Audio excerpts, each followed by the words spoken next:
Olympia wins one tournament and the market does not know how to act.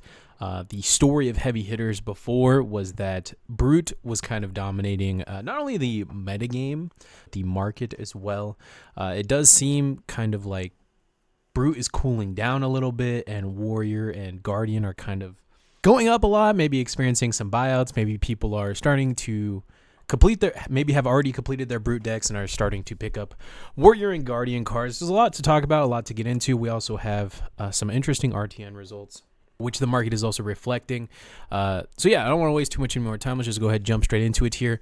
Of course, the main topic is Olympia, the prize fighter. Had a article written by LSS kind of highlighting that Olympia got a win, which is kind of funny because so many other heroes have tons of wins, right? But this article, it wasn't even like an article. It was like a tweet and a Facebook post, and then it was like a link to the Fab website. And when you go to the website, it was just the deck list.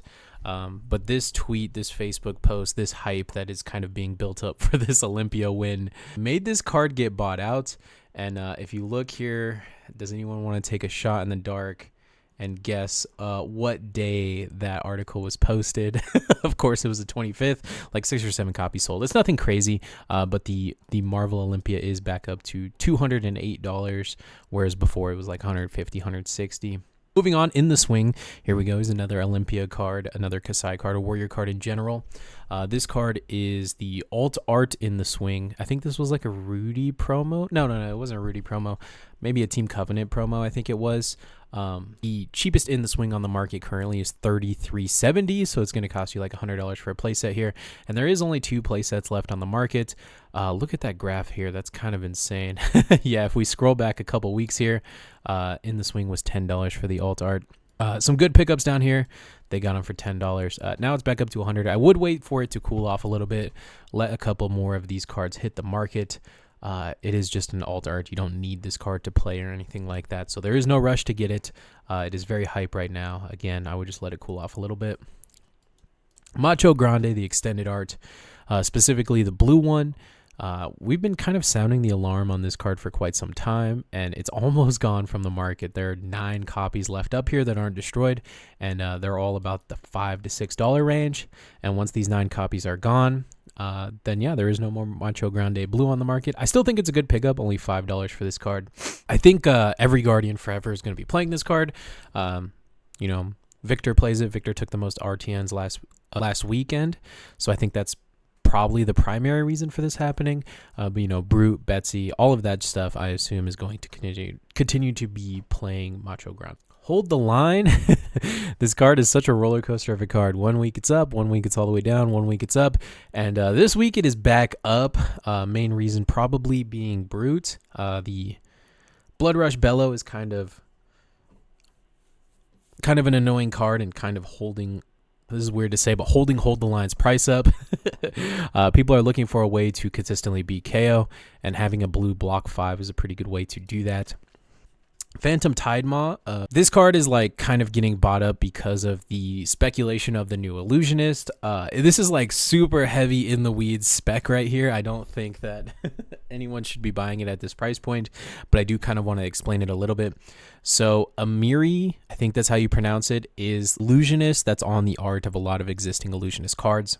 And she kind of has like a Mysteria kind of vibe to her, and she looked like a character that was in the promo art for the upcoming set, which is going to be taking place in Mysteria. So it kind of looks like it's Amiri. And if it is Amiri, then okay, cool, we have a new Illusionist. And then people just assume she's going to be playing Ward, again, because of some of this existing art and some of the Ward equipment that Illusionist has been getting that doesn't really have an explanation as to why it was printed, like Celestial Kimono, things like that. It's like, why was this even printed? Surely it must be printed for the next Illusionist. That's what people are thinking. So Phantom Tidemaw is getting bought up because of that, because it has Ward, and it's actually like kind of a decent card. It's a Ghostly Touch kind of effect. So yeah, that's the cause of this. Cheapest on the market is $15, and there's only like 10 left up here. Moving on, I did want to bring this up. It was Command and Conquer is at $100, and for those players who like already have their CNCs or already have their E-Strikes, which are $33, maybe we don't look at the price of this card all the time, and it's not something that Yeah, so that's something we're thinking about, not something we're having our eyes on. But these cards are kind of going up substantially. I remember Command and Conquer was like 75 to 80 for the longest, so seeing it back up to 100. And then E-Strike was at 25 for the longest, seeing it back up to 34. While I don't like to see these like new player, like you need these cards to play Flesh and Blood kind of, so like these new player barrier to entries, I don't particularly like to see them go up too much, but at the same time, seeing them go up is a good sign that Fab is a healthy game, right? More new players are coming in, more new players having to buy the E-Strikes and the CNCs, which is, yeah, moving the market a lot. Actually, I do like to see this as like, it is like on one hand, yeah, it does kind of like, man, that sucks. New players got to buy expensive cards. But on the other hand, hey, Fab is alive and healthy and well, and the market's showing it. So that is good news. I think the latter outweighs the former for sure. Send packing, I kind of alluded to it at the top of the video, is going down a lot. It's at $14. Still very high for a Majestic. Not like high, but like still a valuable Majestic that is kind of like a chase that you're happy to open.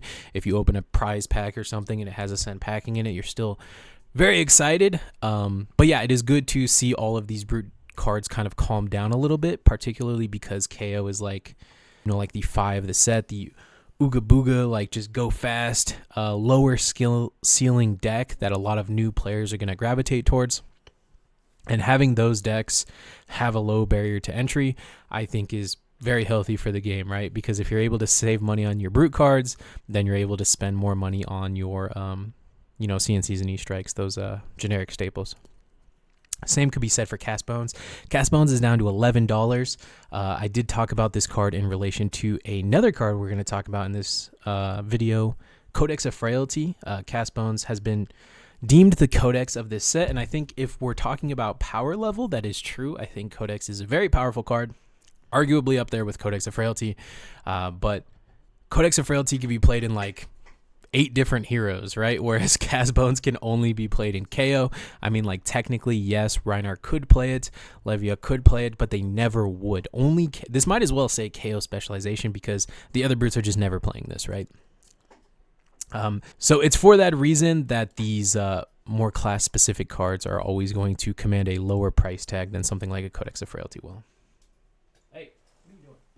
Predatory Streak, we talked about this card on the last market watch we did. It was like 30 cents. I just want to pull this up to tell you guys that you guys are like animals. I think like as soon as we dropped that, yeah, you want to guess what day the market watch was on? This is crazy. You guys are just insane.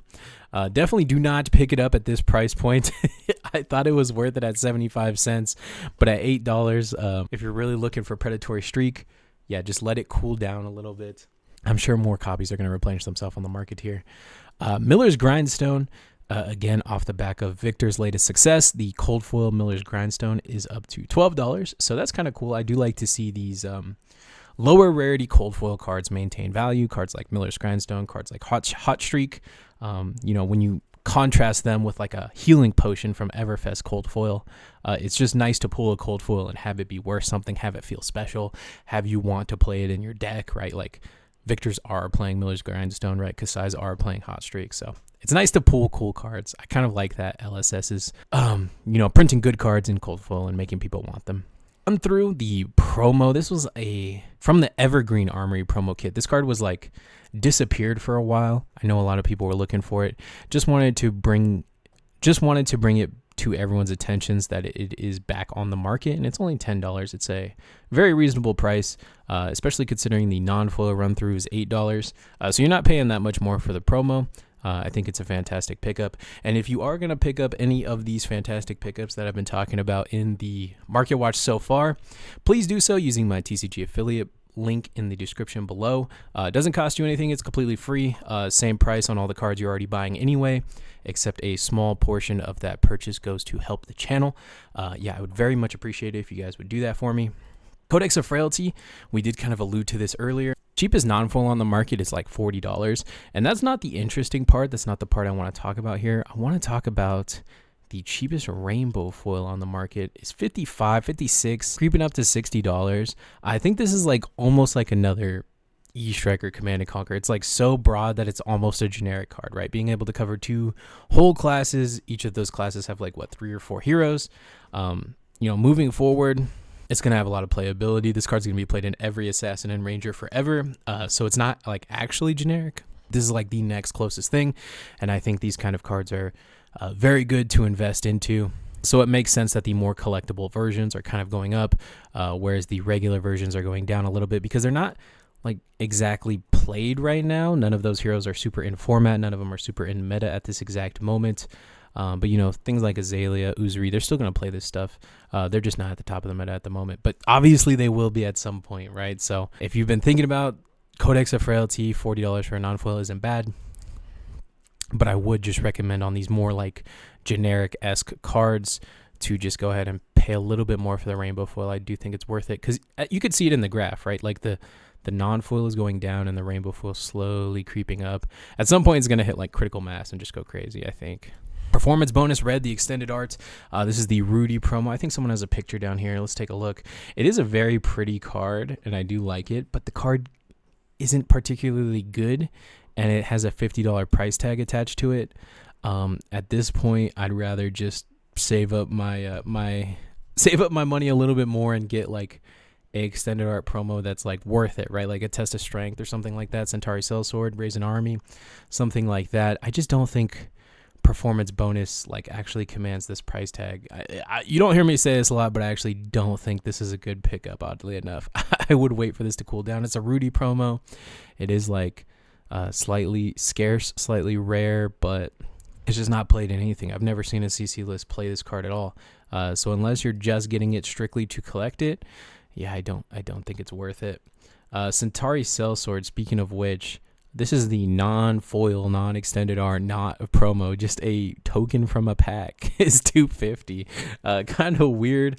This is one of like the more rare tokens, so I wonder if this is going to be like a trend moving forward. If you could afford Raise an Army, I guess you could easily afford a Centauri Sellsword, but it's just kind of a little bit odd that like it's actually money to pull a token, weirdly enough. $250. That's like half a pack, right? And last card I want to talk about is Celestio Kimono. This is another one from the last Market Watch we talked about. This one also went a little bit crazy. $100 for the cheapest copy on the market. Again, this is all speculation into that new Amiri hero. So yeah, it's totally possible that she comes out. Like, it's not even guaranteed she's going to come out, and then if she comes out, it's not guaranteed she's going to be revolving around this ward mechanic.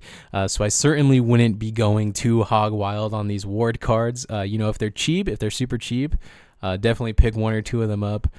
But yeah, something like this for this price tag, I just couldn't warrant doing it myself.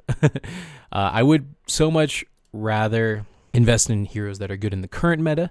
Speaking of which, I just had on World's Finalist Chris Ioli, and we did a tier list. We did a CC meta tier list. We broke down all the heroes, what we thought of them, and I am going to link that somewhere on the screen right now. So go ahead, check that out. That's all I got for you guys today. Later, gamers.